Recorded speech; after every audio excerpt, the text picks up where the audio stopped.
Hey boos, in this video, I give commentary based on my opinion. Nothing is to be taken as factual. We are just here to have conversation. We don't expose and we don't sip tea on this channel. I'm giving you real talk straight, no chaser. Let's see if you can handle it.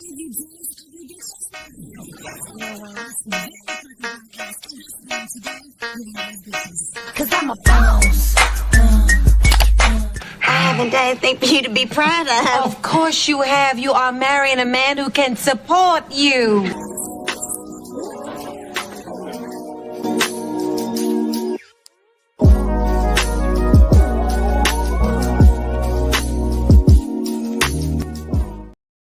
Good afternoon. Good afternoon. I had to come on here and do a lunch break chat. I wanted to talk about, is it motivation that you need more of, or is it confidence? Again, do you need more motivation, or is it confidence that you really need? Let's talk about it.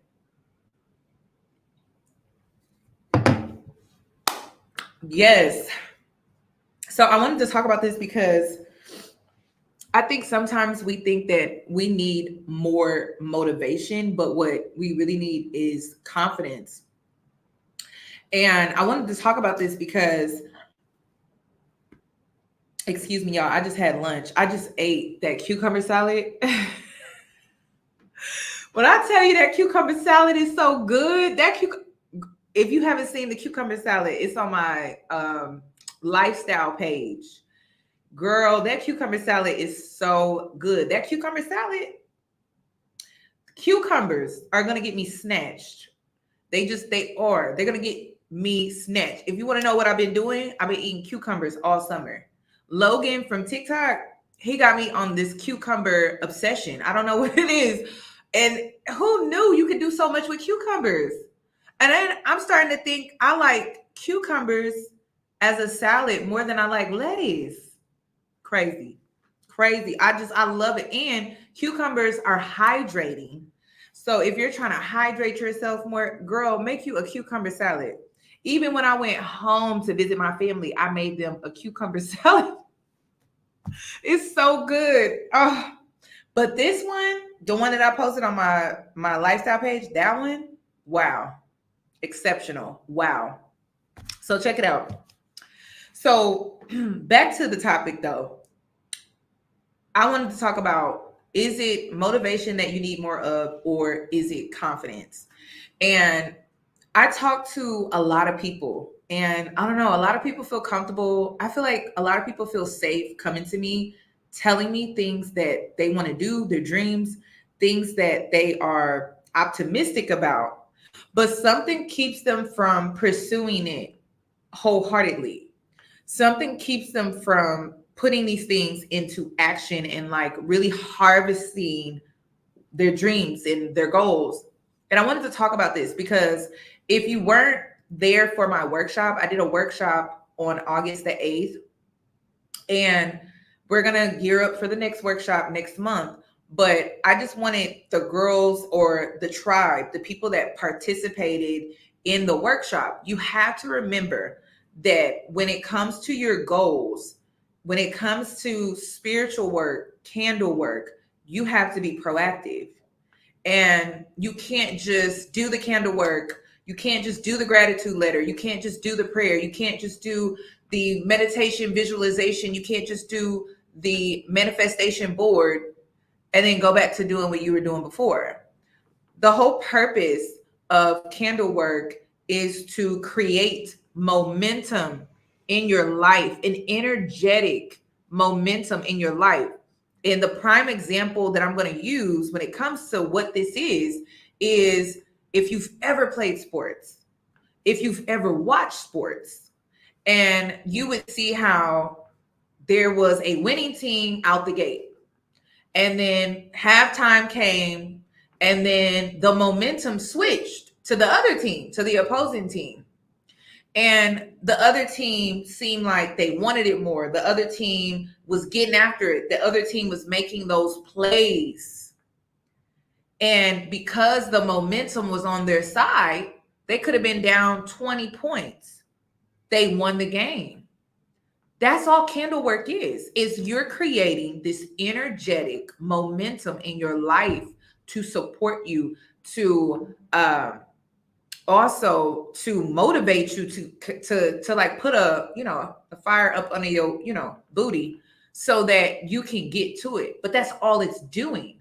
If you don't make the plays, no. If you don't show up in halftime and make the plays that you need to make, even though the momentum is there, you can easily snatch it.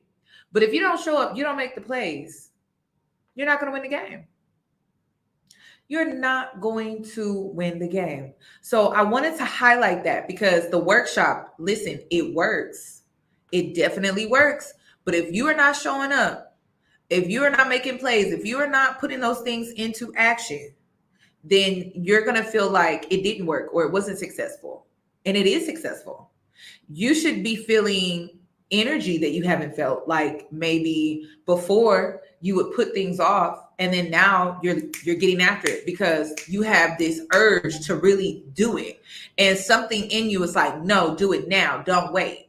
And maybe before the workshop or your spiritual work, you were like just sitting around just saying, oh, I'll get to it next week, or I'll get to it when I get to it. But after you did the workshop, after you did the candle work, it's like, no, I got to get to it right now.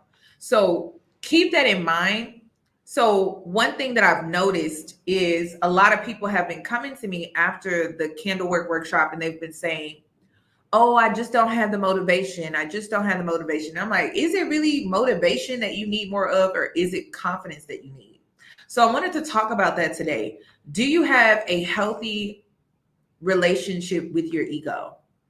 Do you shy away from your ego because you think it's bad? And one thing I had to ditch to have a healthier level of self-esteem was I had to ditch the good girl.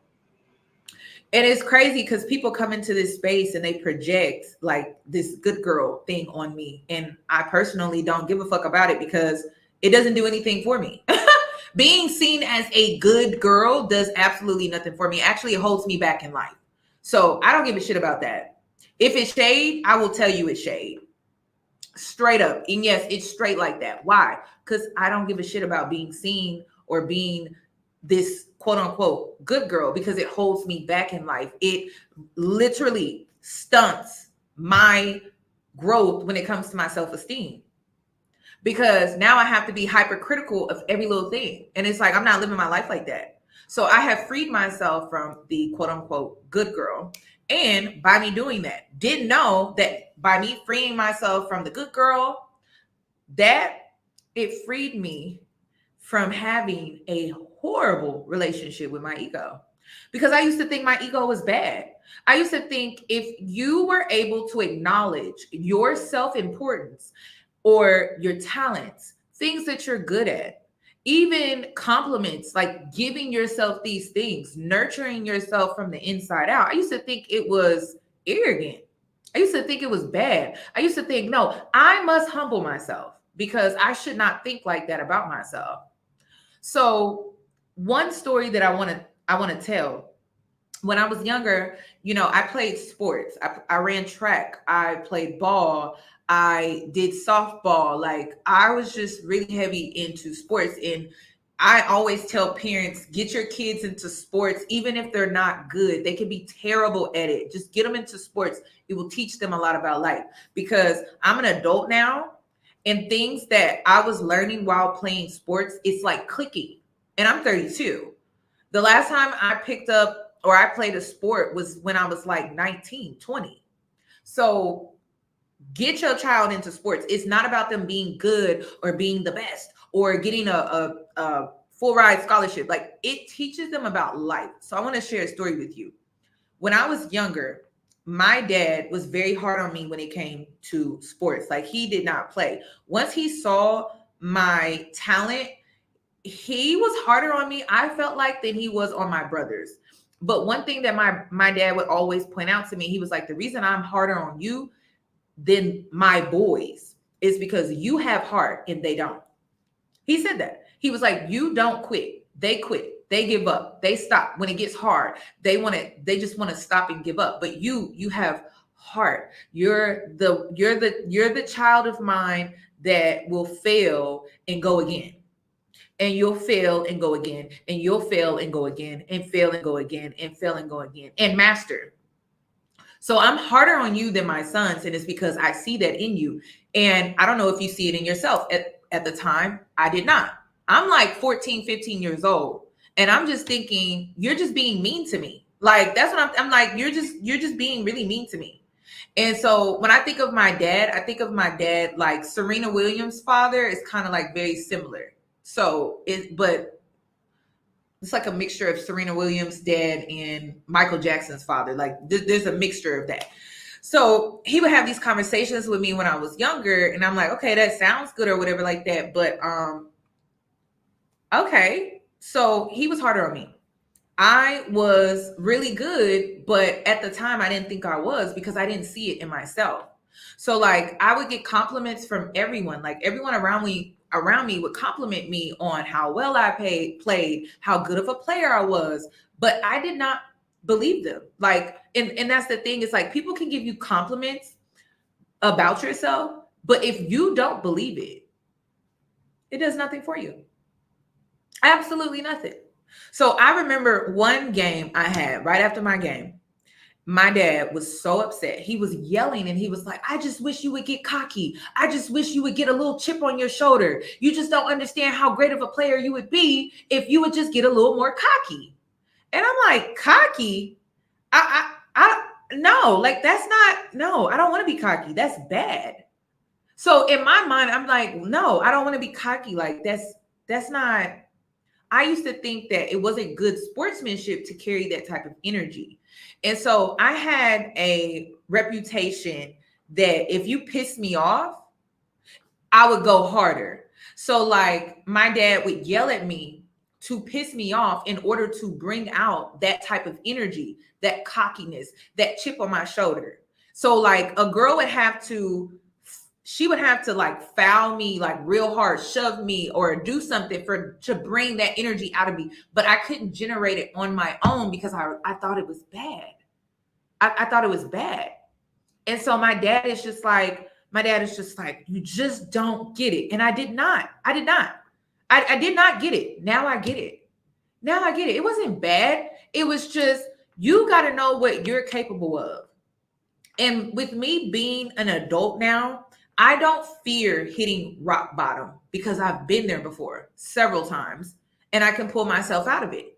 And that's not me bragging. That's me having a great relationship with my ego, which it allows me to not live in fear, not to be scared of everything and everyone, and not being afraid to just live my life because, well, I don't live from a place of fear. I've been at rock bottom. I know what it takes to get out of rock bottom. I don't care about making mistakes because I know how to pull myself out of that situation if I need to. I've done it before. I will do it again. And I've done it multiple times. So some would say, well, that's cocky. Is it? Or is it just me knowing that this is something that I am capable of doing? And I'm a believer of it because I know myself. And so when I think back to my childhood, when my dad would have these conversations with me, it should not take someone pissing you off to say all of these great things about yourself. You should be able to say these great things about yourself without someone pissing you off. And so I had to ditch the good girl for me to have a better relationship with my ego, for me to increase my self-esteem, for me to have self-confidence. The reason why you are slacking when it comes to your confidence is because you don't have a relationship with your ego and you struggle with self-confidence. And your ego is of great value to you because I used to think ego was bad because of how I saw it. And it's not that ego is bad. It's the relationships that people have with their ego that can be bad. And that's the duality in life. honestly, in order for something in this world that God created to be bad, a person has to make it bad. A person has to make it bad. Their intentions make it bad. So I started understanding that. So I'm like, okay, well, I don't have to be like everybody else. I don't have to be arrogant when it comes to me having a relationship with my ego. But when it comes down to it, if someone asks me, well, what are you good at? I can start listing off things. If I'm in a space at work, if I'm in a space within my career, if I'm in a space with like a networking space and people are asking me, well, what talents do you offer? What resources can you offer? If we were to collab and things like that, I am quick to let them know what I can do. Because I had to self-reflect, and this is why healing is so important. I wanted to know, why did I have such a bad relationship with my ego? And listen, bad relationships with ego, society only focuses on the arrogant, the full of themselves, the self-centered people who have a bad relationship with their ego. But there's another side of that where people have a bad relationship with their ego and they struggle with confidence. They struggle with their self-esteem. They struggle with embracing themselves and accepting themselves and knowing themselves. That's a bad relationship as well. So society likes to hyper focus on the bad, where it's someone being selfish, self-centered, full of themselves, arrogant, nose in the air, thinks they're better than everyone. We like to focus on that bad relationship with the ego. But what about the bad relationship with the ego where people don't believe in themselves? They don't think highly of themselves at all. And I remember when I was younger and people would give me compliments. Do you not understand? I would cringe. If someone said something nice to me, I would literally cringe. I would become awkward because I'm hearing someone say something very nice about me and I just could not accept it. It cringed me. It made me awkward. And it was because these were things that I did not see in myself. And part of the reason why I didn't see it in myself was because I had no self-acceptance, none whatsoever. So when someone would compliment me, I would literally cringe. And then the worst thing I did was I would make myself small. I would go in my shell and make myself small because I did not like how the spotlight was on me. It made me feel uncomfortable. Now, the interesting thing about this was if it was criticism, my ears would perk up. I would be so receptive to hearing that. But when it was praise, I would literally go in my shell, run, and hide because hearing praises, I didn't believe it. And the thing that is keeping you from really loving yourself is you don't have a great relationship with your ego. And this may be part of your level up. How do I get a balanced relationship with my ego? And I also think too is I'm starting to realize, and as I reflect, even as I'm having this conversation with you, my parents did tell me things that I was good at. They did give me praises, but the issue was when they gave me criticism, I hyper focused on that and internalized that more than the praises that they did give me. So the criticism really overshadowed the praises. And it was because I was sensitive. I'm a sensitive person. This is another thing. My sensitivity has been a downfall of mine. Taking things too personal, internalizing it. And then when I internalize things, it eats at me. It's like in my mind, running on replay. It's on a loop in my mind. And so with growth, I've had to create a level of detachment that I can't take everything so personal. I can't wear my heart on my sleeves all the time. And I can't keep internalizing everything to the core. And then it starts to affect what? My self-esteem. So all of these things connect. And this is just something that I have came to the realization about. when it comes to my growth, when it comes to my personal development. Like, these were things that kept me at a distance from truly embracing myself authentically. And I know for some people, they don't struggle with this. You know, they don't struggle with hearing praises about themselves. But I do. And I think it's because I am more on the sensitive side. It may not seem like it, but I am very sensitive. I tend to carry a hard shell to protect my sensitivity, but I am very sensitive. And so when I was younger, I had two things I had to do. I didn't know I was sensitive. And then over time, thanks to bullying and things, I ended up building a very strong shell. My mouth can be lethal. It can. This is me just realizing this about myself, but my mouth can be very lethal because I was bullied. So I had to learn how to protect myself. And I wasn't really a fighter. I could get aggressive, but you would really have to make me very upset.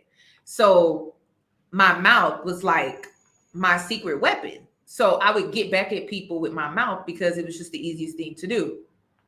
So I created the lethal mouth to protect my sensitivity. So I created this armor around myself, and it worked for a while. But now that I'm an adult, by me doing that, I've created a barrier between me and me and myself.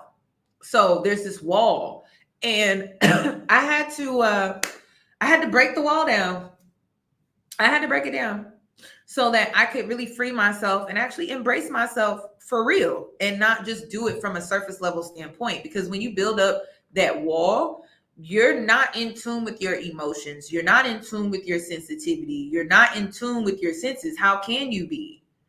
How can you be? You're not in tune with your feelings. You have a hard shell. You have a hard wall. You have a hard exterior, and no one can get through, not even you, because, well, you built it to protect yourself.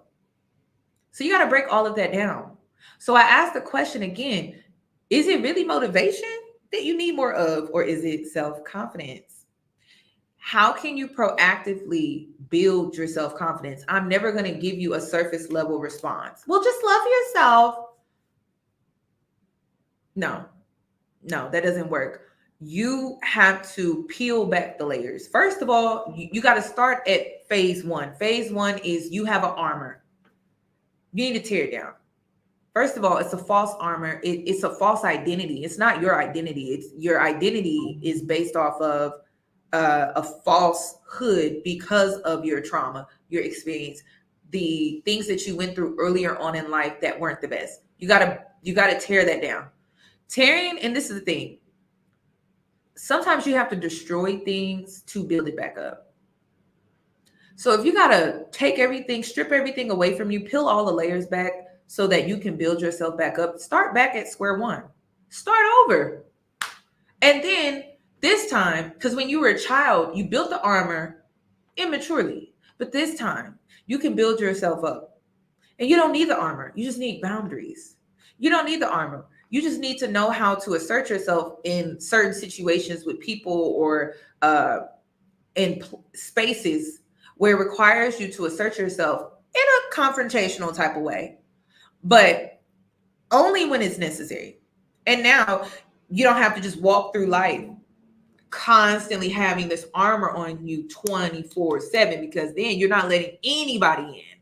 No one gets in, not even you. So you have to build it. You have to break it down to build it back up. So start with removing the armor. And when you remove the armor, you have to face yourself. That's the scariest thing you will ever do in your life, is facing yourself. Do you know how weird it is to have an Issa Rae moment where you're in the bathroom, you're talking to yourself in the mirror, you're looking at yourself dead in the eyes, and you're really confronting yourself? You know how weird that is? You know how awkward that is? You know how most people can't even do that? They can't look at themselves. And I mean, authentically look at themselves. Not the personas that they wear or the personas that they put on or the mask that I'm talking about, like really looking at who you really are. Like, you have to accept every bad decision you've made, every good decision you've made, every indifferent decision. You have to look at all of you. You have to look at the experiences that you've gone through in life, good, bad. That's what you're looking at when you're looking at yourself. And then you have to accept it. One thing that has helped me too is releasing stress. And one thing that I released when it comes to eliminating stress out of my life was no longer wanting to hold on to things that I cannot control. No longer wanting to fixate on things that I cannot change. And so when it comes to me looking at myself in the mirror, like Issa Rae from Insecure, was I'm not going to stress about what I can't change. If I was young and dumb and I made certain choices and decisions, I'm not going to stress myself out about it. I'm going to accept myself where I'm at in life, and then I'm going to move forward. Because once you accept, then you can improve. But until you accept those things about yourself that you don't like, you're never going to be able to truly move forward and be happy, because that's what it's really about. There's a reward at the end of the tunnel. The reward is happiness. The reward is peace, internal peace, not the type of peace that you get from a friend, a man. I'm talking about the type of peace that is radiant. It's something that's in you that people can't take. And because you don't take everything so personal, your peace will be there. It will remain. It's never going to leave you. A man can leave you. Your children can grow up and leave you. Your parents will one day pass over. Your friends may stab you in the back. But one thing that will always remain is that peace that you've created within yourself. If someone comes into my life and they do me dirty, I don't care. I don't care. If it happens, I'll deal with it. And then I'm going to move on. I'm not going to live my life from fear. And if someone else comes in, they backstab me, it is what it is. I'm not going to stress about it, because I'm at a place where I have truly created peace within myself. And I'm very protective of that, which is why people ask me, how do you get comfortable with being by yourself? Is that a real question? I like myself. I love myself. I think people who are not comfortable with themselves tend to struggle with liking themselves. And I think maybe you struggle with liking yourself because you don't know who you are. And you haven't accepted the dark things about yourself. And then that's another thing. We all got something dark about us. All of us. I don't shy away from my darkness at all. I actually embrace it. I'm a great manipulator. Great. I manipulate on social media all the time. When I give my commentary and I'm influencing, that's manipulation. I don't run from it. I embrace it. But I decided, and see, this is the thing, when you have a healthy relationship with your ego, I decided that I didn't want to use my gift to be able to manipulate, to do people in or to do people wrong. I was like, you know what? Let me use my gift of gab, my charisma, my personality. Let me actually use that to influence people in a positive way. Because you get a choice. You get a choice in how you use your ego. You get a choice in how you use your shadow side. I choose to use my shadow side in a way that helps other people. That's what I choose to do. So it's all about what you choose. And it's crazy because I learned so much from other people. I don't think people understand that in order for you to be a teacher, you have to be a student first. And if you want to grow and you want to expand your knowledge, you will forever be a student. You will forever be a student. Like, learning is never going to stop. It's a lifelong journey of just learning. So I learned from other people. And two things that I noticed was people lose weight, they lose their damn mind. They start treating people horribly. And I'm like, I don't want to be like that.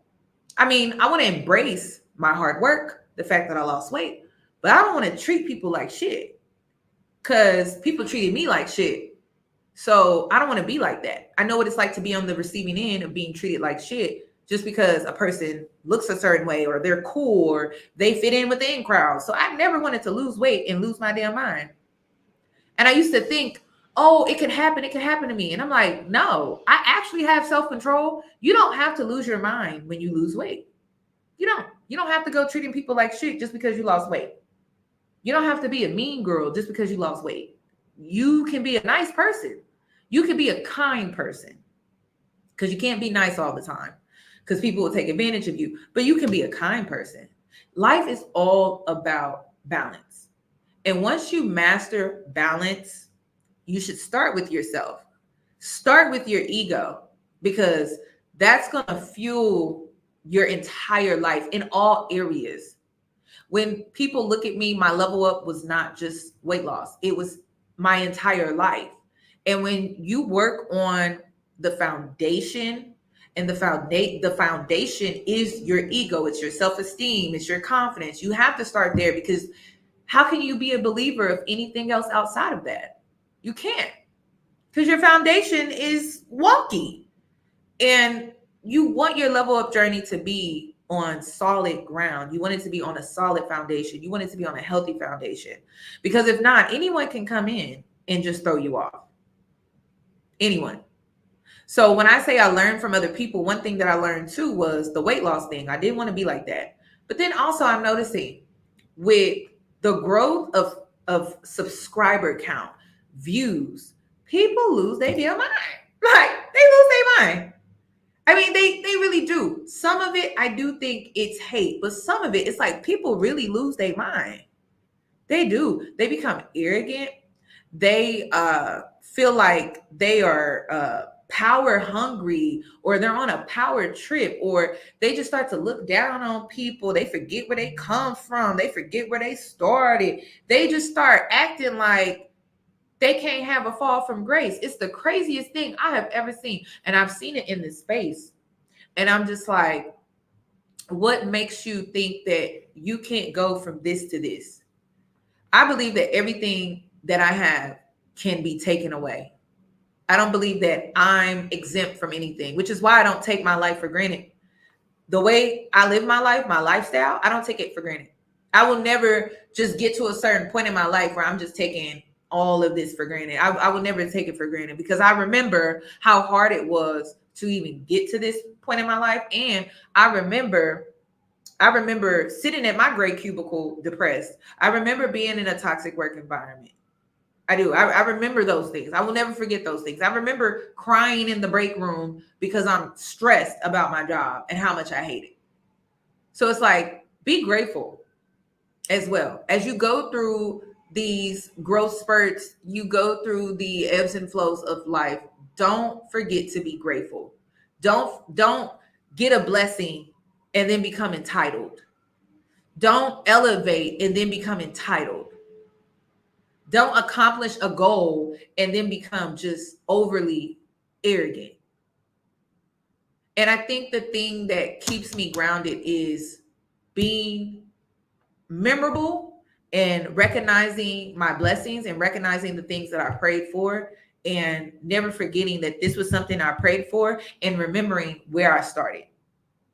Where I started is so important. So one thing that I also want to highlight too, you can't hate yourself to change. That's the worst thing to do. You have to love yourself into it. When I think about the many different phases I've gone through in my life, I love every version of myself. I don't just love this new version. I don't just love this smaller version of myself. Like, I remember the girl that was 358 pounds, depressed, suicidal, and she did not give up. She did not quit. She kept fighting. And it's like, I remember her, and she would cry in the gym. She would get frustrated. She would make excuses, and then she would get back to it. And then she would binge eat and then feel bad about herself. And then she would be like, no, we're going to start again tomorrow. I remember that girl. I cherish her still to this day. And that's the thing. It's like, you can't just reach your designation when it comes to your growth or your level up, and then you're going to be like, oh, that's when I'll love myself. I'll love myself once I become that girl. No, because the girl that you are today, the girl that's at rock bottom, She's the one that you should love the absolute most, because she's going to get you through a lot of bullshit. She's going to have you in the mirror facing yourself and accepting things about yourself that you did not like, but you must do it.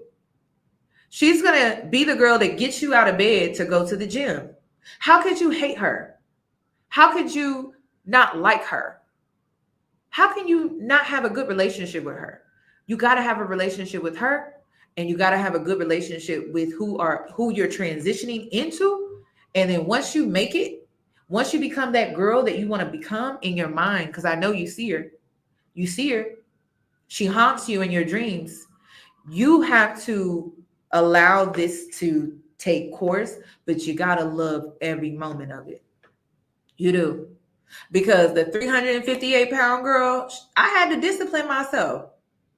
And I remember how I struggled with discipline. I struggled with it. Telling myself no was the hardest thing ever. Telling myself I can't have was the hardest thing ever. Telling myself you need to get up now, go to the gym now. Why? You can't sleep in. I still remember her. She got me to this point. So you have to love every phase. And one thing about personal development, working on yourself, the reward is you will fall in love. How can you not love yourself when you're putting all of this effort, when you're putting all of this dedication into empowering yourself and building yourself up? How could you not get to a point where you are just absolutely in love? So the self-love, it comes with the personal development.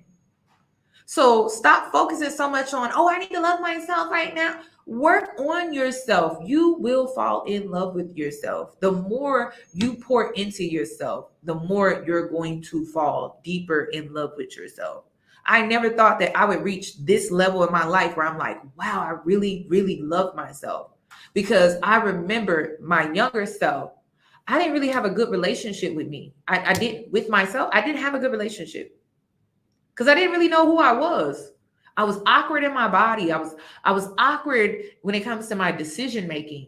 I didn't know if I was lost. So I didn't know, am I on the right path? Like, if you feel like you're not on the right path, you feel lost in life, the best way to find yourself is personal development.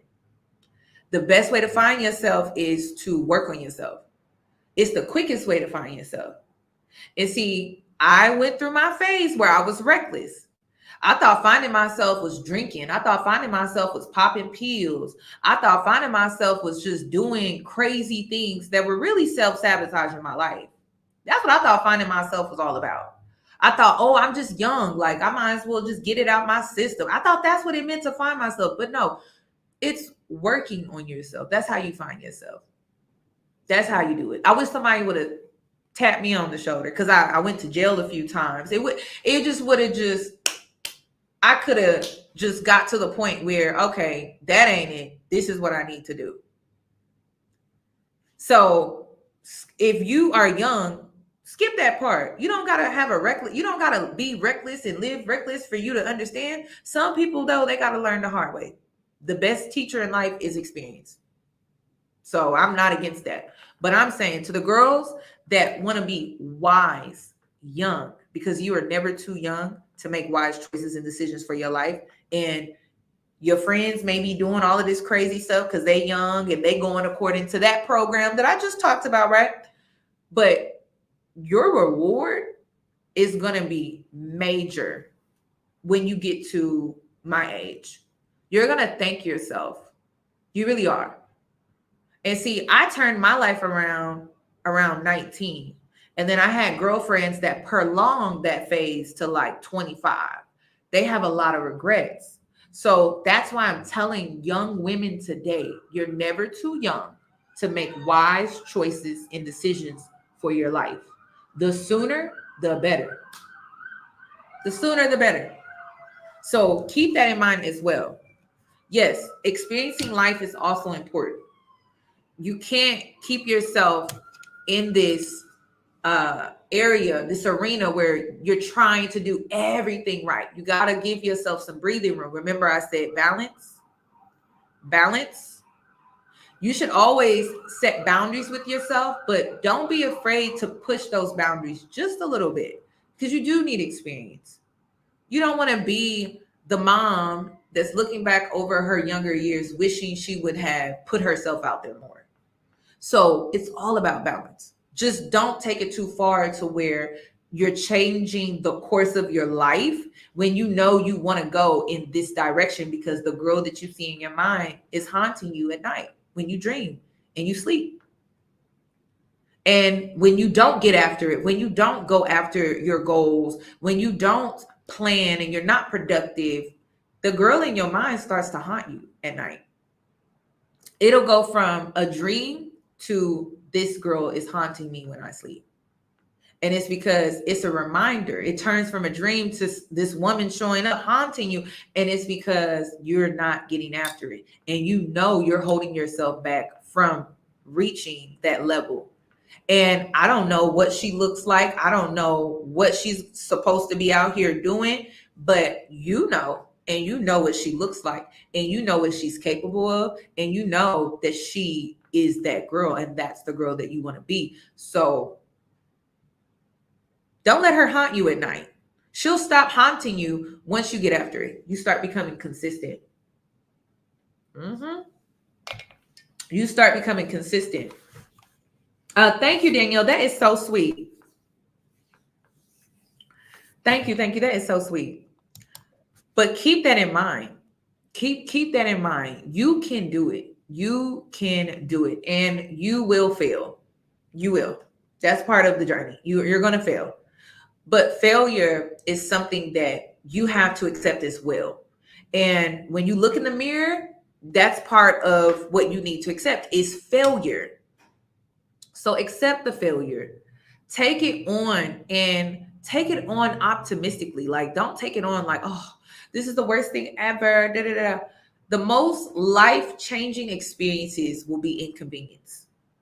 It will be an inconvenience over you. But embrace it. Embrace it. And that's where you grow. Like, it's going to be in an inconvenience. I don't know what it is, but typically when growth really happens, it's an inconvenience every single time. So to better the experience of being inconvenienced, be optimistic, be delusional.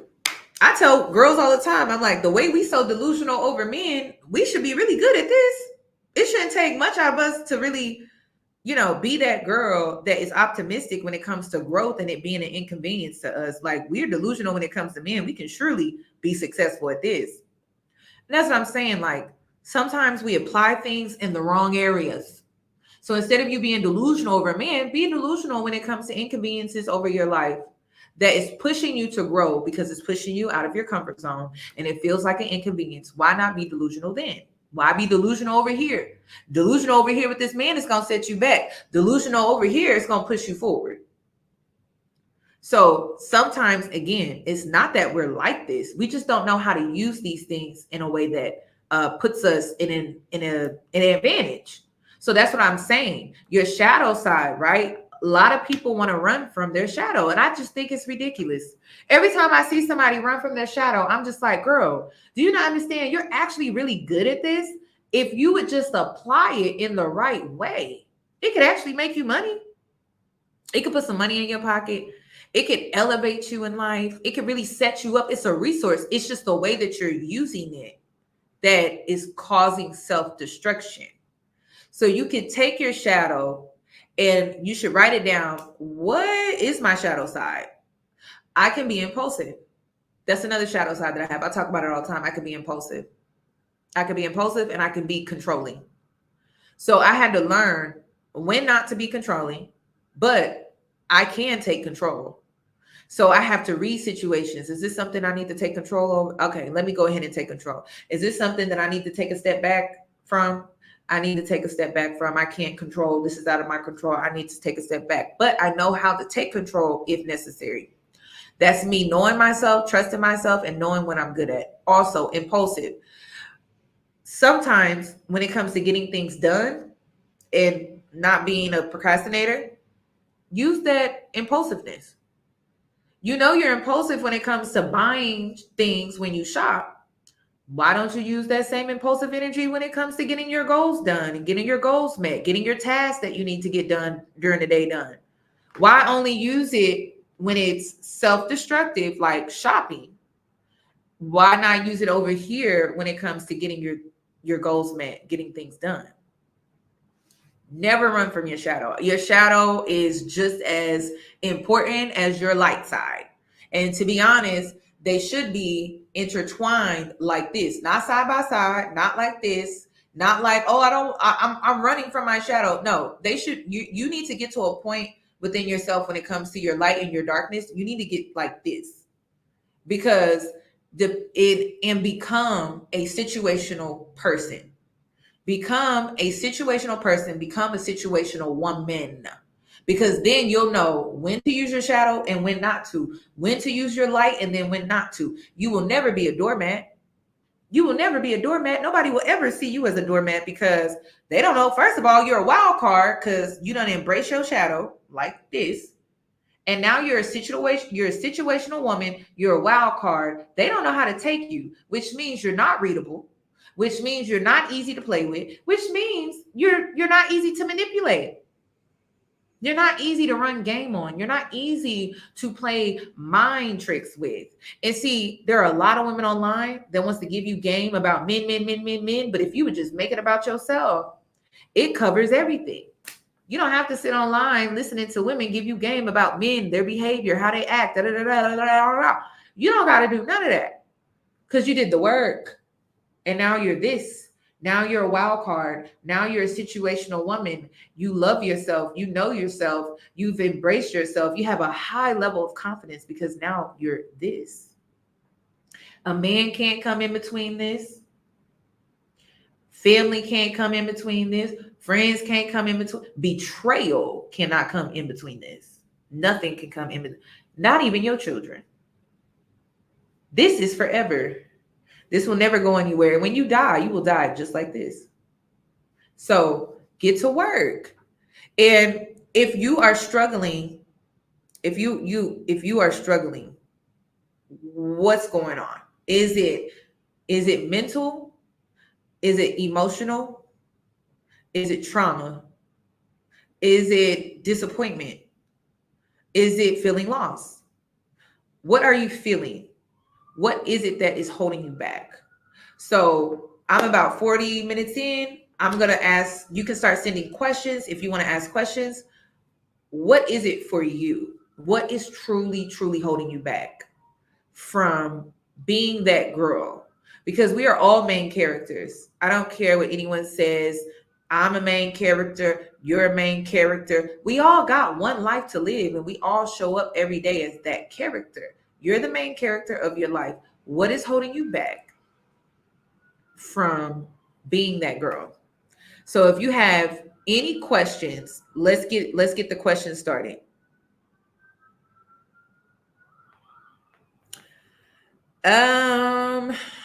When it comes to ego, confidence, shadow,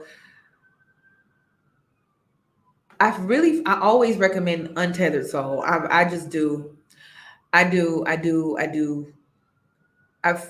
feel like you need to start with your self-identity, because typically you are detached from your ego, your confidence, your shadow, and all of that, because you're uncomfortable with knowing who you are. And that book is going to question who you are. It's going to question why you think the way that you think, why you have the perspectives that you have in life. It's going to really peel back the layers and question everything about yourself. I'm going to tell you this to start right there. I don't like throwing a lot of things at you, because then the brain gets cluttered. I have ADHD, so I don't like throwing too much at you at once. I like to do things in steps. So I'm going to tell you to start there. Keep it simple. Don't overcomplicate yourself, because then you get overwhelmed. And then sometimes you don't even start. Okay. I plugged my human design chart into ChatGPT. Yes. And I don't know if the girls are aware of ChatGPT, but listen, that is a resource that I don't think is going to be available much longer. So if you're wanting to learn more about your life path number, your birth natal chart, your human design. What else? I want to say this here. Your human design. Ask ChatGPT. Okay. Ask ChatGPT because it's going to help you a lot. Okay.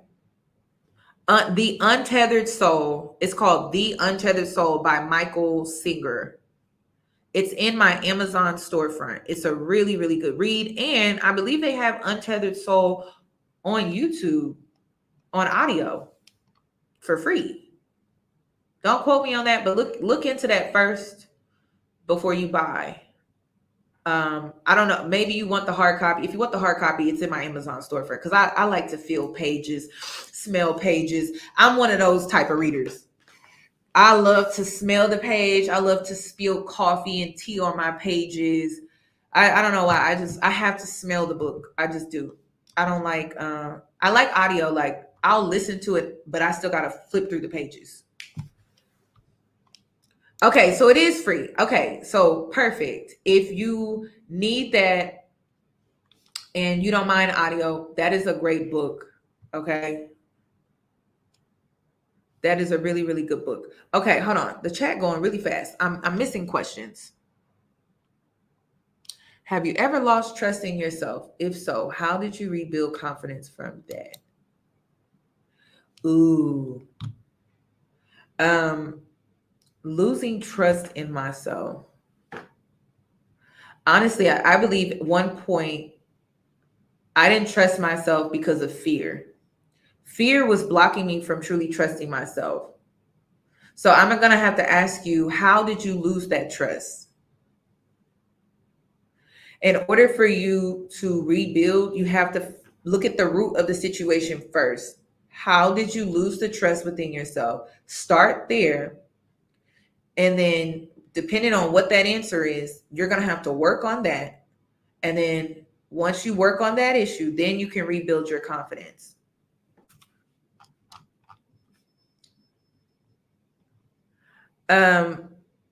I do have another video on my on Patreon where I talk about ChatGPT.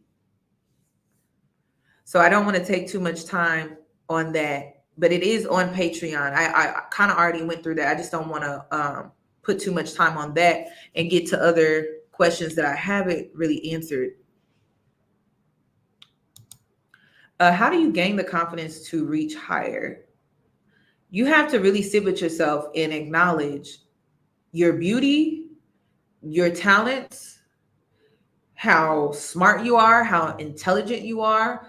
You have to sit with, you need to write down things about yourself that are nothing but praises. Okay? Nothing but praises. Sit down and write out nothing but praises. That's what you need to do. Start with that. And then the healthy ego. Stop shying away from praise. Stop. And yes, this is something you're going to have to work on. So when I was going through this phase of accepting praise, whenever I would catch myself getting cringed out, whenever I would catch myself getting awkward, I would tell myself to stop. Literally, in my head, I'm like, stop. Accept what this person is saying about you. Don't do that. I'm literally parenting myself.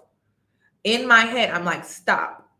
Self-awareness is how you really change your life. And when you know you're doing it, you get a hold of yourself in that moment. You check yourself and you say, stop.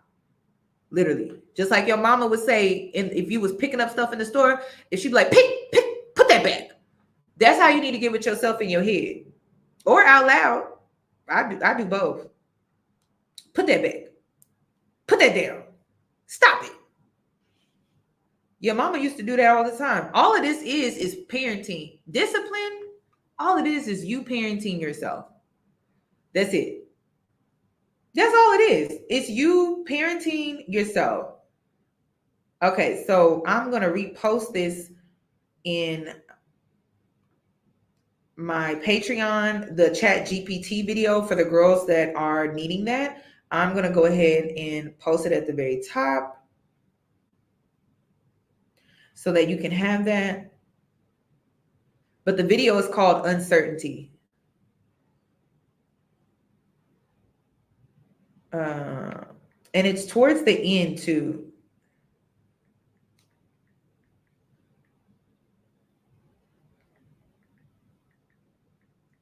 Okay. And I may go in and edit that and chop it down so that I could just have that as a reference. Okay. I just posted it.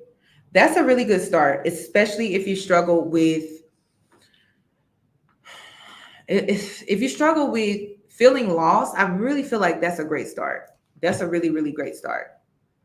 Okay, I'm sorry. I missed some questions. Okay, lack of consistency and fear caused me to doubt myself, lose trust in myself. Making goals and not accomplishing them takes a toll. Okay, so it's sounding like your self-worth when it comes to your level up is how can you become more consistent? How can you release fear? Now, the girls know that I do candle work. I do gratitude letters and all of that. Honestly, I would do candle work for consistency. I would do a cord cutting with whatever fear that you have. And I would write a gratitude letter saying, thank you, God, for helping me with consistency. I am now consistent in these areas of my life. Thank you, God. Thank you, ancestors, for helping me release this fear over myself and over my life.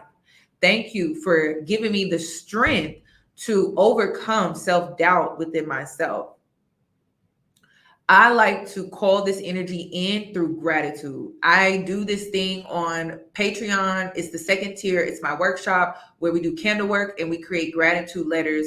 Gratitude letters is you are just giving thanks, and you can do this on your own. You don't even have to subscribe. You can just do the gratitude letters. Gratitude letters, prayer letters, whatever you want to call it. And you are calling this energy in. Now, the girls that have done the workshops, they would be able to tell you if this actually works, because some people feel like, I don't know if I believe in that. Girl, it will change your life. I don't like to just talk only. Like, I really want you, if you join Patreon, you can get on Discord and you'll see other people in there really talking about it. Okay. Making goals and not accomplishing them. I would also have you create a focus wall where, and I have ADHD, so I have to break everything down into steps. So your focus wall are short-term goals that you have to achieve daily, weekly, and monthly. That's going to lead you to your big goals. So prime example is I want better skincare. So I came up with a nighttime routine and a morning routine. So I could work on my skincare. So a focus wall is all about your short-term goals that you actively do daily, weekly, monthly at most. And then it's going to lead you to your big goal, whatever that is. So say you're wanting to start a business. So what do you need to do daily or weekly or monthly? Research.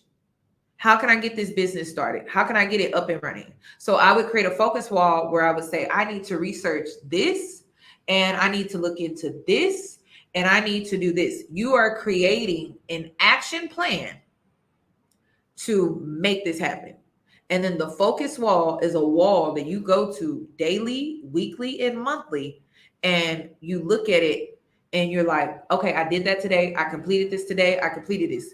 If you keep going back to that wall consistently and you keep saying, I completed this, I did this, your goals are coming. There's no way that they're not.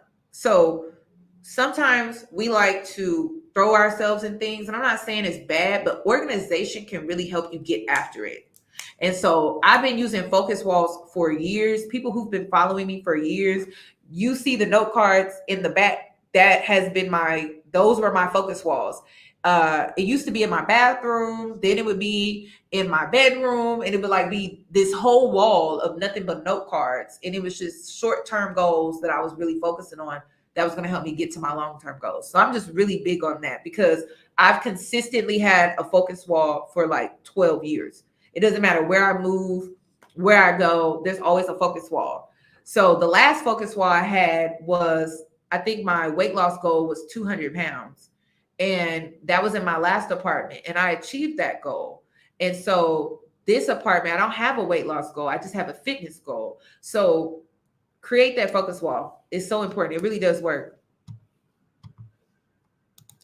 Yes, you have to come from a place of abundance for sure. Your gratitude letters, I write gratitude letters all the time. So it really depends on what you are wanting to pour. So when you create a gratitude letter, it's creative writing, but it's through gratitude. So you can be absolutely delusional and you can be like, thank you, God. Thank you, ancestors. Thank you, angels, spirit team, whatever you want to refer to them as, right? And you can say, thank you for my brand new car. Thank you for my brand new apartment. Thank you, God, for helping me move out of my parents' home. Thank you, God, for this brand new job. Thank you, God, for helping me relocate to this particular city. Everything is through gratitude. So I feel like this is the Western way. But when I used to pray, because I used to be Christian, when I would pray, I would always ask God. And I used to think like, dang, why are my blessings always so slow? I don't understand. Why is it so slow? And it's crazy because during this phase of my life, I really needed money because I was broke. I was struggling. I was trying to figure out how I was going to pay my damn rent. And everything was slow. And then I started writing gratitude letters. I stopped asking. I started giving thanks. And it fed more into my faith. It fed more into my relationship that I really had with God. And even though religion, the church taught me to ask when I pray, that really did not work. So I started praying in an unorthodox way through gratitude and creative writing, and things were speeding up. And I'm like, wow, why didn't nobody tell me that? So I have like stacks of nothing but gratitude letters where I'm just giving thanks. And then when you want to just give back and not ask God for anything, right? Then you just give. So I give my time. I give to the homeless. I have a friend, she's wanting me to come with her to feed the homeless. And that's how I give my offerings too. So it's not that I just have a stack of gratitude letters, basically creatively asking God for these things. And then I'm not doing my part. I always pay it forward, but I don't feel like I have to go to church to do that. Like I pay it forward in my community. So keep that in mind, that make sure you're paying it forward and then continue to write them gratitude letters saying, thank you, God, for this. And you are creating your life. You are co-creating with God, your ancestors, your angels, the universe. Like God created all of this. So it's like you're just learning how to co-create. And the universe, the way God created it was, it just responds positively well when you give gratitude first. When you give thanks. So I'm not sure who said it in the chat. I don't know who said it in the chat, but they said you have to come from a place of abundance. It's almost like when you do that, the universe is like, oh, okay, well, let me go ahead and send them what they need. And remember, when we say God, God created all things. I know a lot of people like to get caught up in all of that, but I don't care. I don't get caught up in all of that. God created all things. So if I'm able to trigger the universe and God to send me things through gratitude, why not use that? Maybe that's how God created it anyway. I just noticed things pick up fast. So listen, and then be careful what you ask for. Be careful. And I say that not to scare you. I say that because it's real. People want to make more money. Okay, but that comes with more responsibilities. Yeah. You want a family, you want to have children, that comes with responsibilities. Understand that when you ask for things, that you're also asking to have these responsibilities as well. So keep that in mind. I saw a girl on my TikTok not that long ago. She was on my For You page, and she was saying how she prayed for this job and now she hates it because it's stressful. But when she was praying for this job, she just wanted the money. She didn't think about everything that came with it. So when I say be careful what you ask for, be careful what you pray for, be careful what you are thanking God for when you write your gratitude letter, because it's going to come with responsibilities. It may come with more stress. And if you just focus on the money, you're not considering everything else that goes into having that job title, having that amount of money, you may be playing yourself. So there was another girl in the chat that said, well, how long should my gratitude letters be? A lot of people like to focus on the car and the house. And I'm going to tell you my biggest secret. I like to focus on the characteristics that I need. Sometimes I be thanking God for character traits that I need to be better and character traits that I need in order to be that person that could receive those things. I like to do that. Like I can be that leader, or I can be that intelligent one. I can be the studious one. I can be the wise one. Sometimes I be thanking God for those tools that can help me get those things and less on those things. So it just depends on how you want to do it. I like to do a combination of both, because materialistic things are great, but it takes a lot to manage things. And it takes another thing is financial intelligence is something that you need. If you want more money, well, you got to learn how to manage it. So make sure you're keeping all of that in mind. I don't just ask God for a car and a house and that's it. I ask God, like, okay, thank you, God, for this money, but I need financial literacy. I need to learn about taxes and I need to understand it through and through. So thank you, God, for sending me the resource that I need to understand these things better. So don't forget about that. That's huge. That is huge. What does it really mean to get to know yourself? Because I know I want better for myself, but I struggle with maintaining energy for the day or putting myself first. I'm going to first ask you, what are you putting in your body? Because sometimes the food that we eat makes us very sluggish, keeps us at a lower vibration, where it causes us to not have any energy at all. Those heavier meals tend to slow us down and create a sluggishness within us, where we're not getting after it the way that we really need to. So I'm going to ask you that first. Are you drinking plenty of water as well, staying hydrated? That really helps too. And then lastly, when it comes to maintaining energy, it's really sounding like you have to be careful about what you're putting in your body. And if you're an empath, are you allowing people to drain your energy? Are there people around you that drain your energy? Is it family? Is it friends? Is it that people come to you with their problems? Maybe you have too many people in your energy taking from you, and you need to create better boundaries so that you're able to maintain your energy on your own. That could be a part of the issue too. Yes, you can get a gratitude journal for sure. Yeah, it can be what you're watching on TV, what you're listening to. One thing I had to tap out of was the man-hating content. I had to tap out of that content because it was draining my energy. It was putting me at a lower frequency. I had to tap out of the gender war stuff too, because it was draining my energy. It was putting me at a lower vibration. So if someone came on like really aggressive and the energy in the video was like really aggressive, I had to stop watching them, because my spirit I couldn't maintain my energy and listen to that. So I had to like disconnect. I had to disconnect. And it's not about me disagreeing or anything. It's just, it was the energy that was being spewed in the video that had me drained. Yes, thank you, Tammy, for that. Okay, I tried to answer all the questions that I could. Hopefully I answered enough. But we will have more lunch break conversations. I'm going to start doing lunch break conversations once a week. I just don't know what days. It's just whenever I have the availability.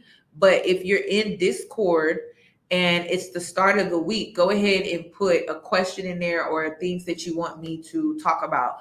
This I wanted to talk about simply because we just did the workshop, and I just don't want you to go back to that space where you were doing everything that, or you fell back into your old patterns after you did the workshop, because that's the worst thing you could do right now is go back to old patterns and things. You have to get after it. You lit the candles, the energy, everything is on your side, but you have to make those plays. You have to show up for yourself, and the success is going to come. So keep that in mind. So I'm going to end the live here. You ladies and also gentlemen that are in here, enjoy the rest of your day. And I hope to catch you in my next one.